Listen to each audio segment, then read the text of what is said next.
Estamos encantados de ser anfitriones de este evento, gracias al diario Información, y recibir aquí a tantos amigos y, como no, Villajoyosa, que hacemos gala de tener una gastronomía de primer nivel. Es un producto turístico que estamos trabajando ya desde hace muchos años y que en esta nueva etapa pues le queremos dar un impulso. Y yo creo que con eventos como estos y poniendo en valor pues muchos establecimientos, en este caso el restaurante del Club Náutico, pues eso, que estamos encantados de que estén hoy aquí.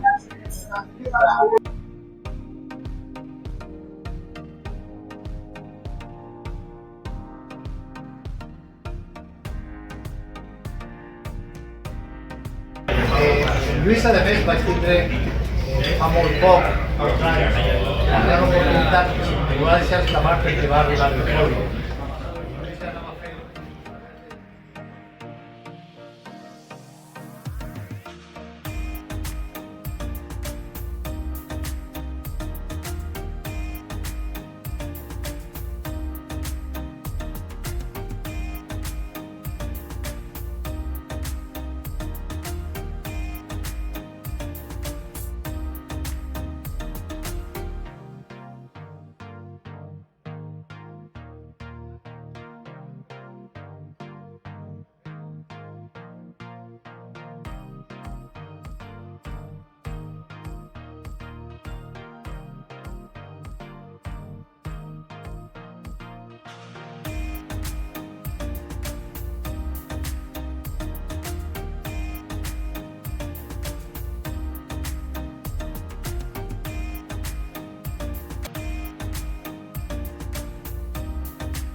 ¡Qué sorpresa, Luis!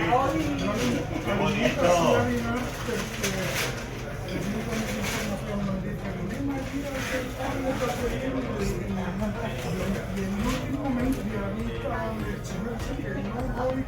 Casi me doy infarto.